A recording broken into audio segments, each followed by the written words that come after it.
Paralysis କାହିଁକି ହୁଏ ଏ ବାବଦରେ ଆମେ ଆଲୋଚନା କରିବା। ପାରାଲିସିସ୍ ସ୍ନାୟୁ ଏବଂ ମସଲ ମଧ୍ୟରେ ଯୋଗାଯୋଗରେ ଯଦି ବିଚ୍ଛିନ୍ନ ହେଲା ତାହେଲେ ପାରାଲିସିସ୍ ହୁଏ। ଏହା ବ୍ରେନ୍ ଏବଂ ସ୍ପାଇନାଲ କର୍ଡର ଯଦି ଇଞ୍ଜୁରି ହେଲା ବା ସେଠି ଟ୍ୟୁମର ହେଲା ତାହେଲେ ସ୍ନାୟୁର ଏବଂ ମସଲ ମଧ୍ୟରେ ଯୋଗାଯୋଗରେ ବିଚ୍ଛିନ୍ନ ହୁଏ। ଆମେ ହାତ ଯଦି ଉଠାଉଛନ୍ତି, ଗୋଡ଼ ଉଠାଉଛନ୍ତି, ହାତ ଗୋଡ଼ରେ ଆମେ କାମ କରୁଛନ୍ତି, ଆମେ ଯେଉଁ କଥା କହୁଛନ୍ତି ଏସବୁ କ'ଣ ଆମ ସ୍ନାୟୁ ମସଲକୁ ପ୍ରେରିତ କରୁଛି। ଆମେ ଆଘାତ କରିବା, ଆମେ କୌଣସିଟାକୁ ଚିପୁଡ଼ି ଧରିବା, ଏସବୁ କ'ଣ ସ୍ନାୟୁ ମସଲ ସାଙ୍ଗେ ଯୋଗାଯୋଗ କଲା ଏବଂ କାମଟାକୁ କରାଇଲା। ଯଦି ସ୍ନାୟୁଟା ବେମାର ହେବ ବା ସ୍ନାୟୁର କିଛି କ୍ଷତି ହେବ ବା ଇଞ୍ଜୁରି ହେବ ତାହେଲେ ସେ ଏଇ ମସଲକୁ ପ୍ରେରିତ କରିପାରିବନି କାମ କରିବା ପାଇଁ, ତାପରେ ପାରାଲିସିସ୍ ହେବ। ତ ଏଇଟା କାରଣ ହେଲା ବ୍ରେନ୍ରେ ଏବଂ ସ୍ପାଇନାଲ କର୍ଡରେ ଇଞ୍ଜୁରି ବା ଟ୍ୟୁମର ହେବା ବା ସେଠି କୌଣସି ପ୍ରକାର ବ୍ରେନ୍ ସ୍ନାୟୁର ଡିଷ୍ଟର୍ବାନ୍ସ ହେବା କୌଣସି ରୋଗ କାରଣରୁ ତାହେଲେ ପାରାଲିସିସ୍ ହେବ।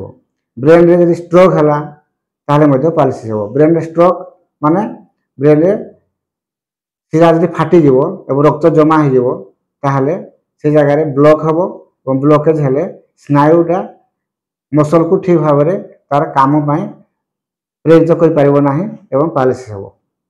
ଆଉ ବ୍ରେନ୍ର ଯଦି ଶିରାରେ କୌଣସି ବ୍ଲକେଜ୍ ହେଲା, ମନେକର କୋଲେଷ୍ଟ୍ରଲ ଜମି ଯାଇଛି ଶିରାରେ, ତାହେଲେ ବ୍ଲଡ୍ ଠିକ୍ ଭାବରେ ଫ୍ଲୋ ହେବନି ଏବଂ ସେଥିରେ ମଧ୍ୟ ଷ୍ଟ୍ରୋକ୍ ହେବ ଏବଂ ପାରାଲିସିସ୍ ହେବ।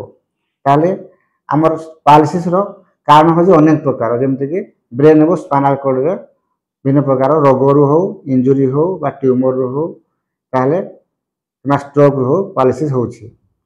ଆମକୁ ଏହା ଜାଣିବା ପାଇଁ ବ୍ରେନ୍ ସ୍କାନିଂ ଏବଂ ସ୍ପାଇନାଲ କର୍ଡର ସ୍କାନିଂ କରିବାକୁ ପଡ଼ିବ।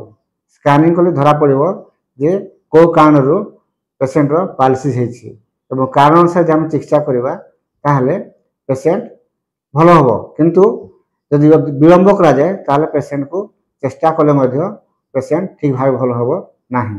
ଏଣୁ ପ୍ରତ୍ୟେକ ଯଦି ଏମିତି ପେସେଣ୍ଟ ଆସିଲା ତାହେଲେ ଆମେ ତାକୁ 5 ଘଣ୍ଟା ଭିତରେ ଆମେ ତାର ଟ୍ରିଟମେଣ୍ଟ କରିବା ପାଇଁ ଚେଷ୍ଟା କରିବା। କ'ଣ ପାଇଁ ନା ବ୍ରେନ୍ ଯଦି ଷ୍ଟ୍ରୋକ୍ ହେଇଥିବ ତାକୁ 5 ଘଣ୍ଟା ଭିତରେ ଯଦି ଗୋଟେ ଇଞ୍ଜେକ୍ସନ୍ ଦିଆଯିବ ତାହେଲେ ବ୍ରେନ୍ର ସେ କ୍ଲଟ୍ଟା ଠିକ୍ ହେବ ଏବଂ ପେସେଣ୍ଟ ଭଲ ହେବ। ଯଦି ଡେରିରେ ପହଞ୍ଚାଯିବ ତାହେଲେ ସେଇଟା ଆଉ ସେ ଇଞ୍ଜେକ୍ସନ୍ ଦେଲେ ମଧ୍ୟ ସେ କ୍ଲଟ୍ ଠିକ୍ ମାନେ ଭାଙ୍ଗିବନି ବା ଠିକ୍ ହେବନି ଏବଂ ପେସେଣ୍ଟ ପାରାଲିସିସ୍ରୁ ମୁକ୍ତ ହେବ ନାହିଁ। ଧନ୍ୟବାଦ।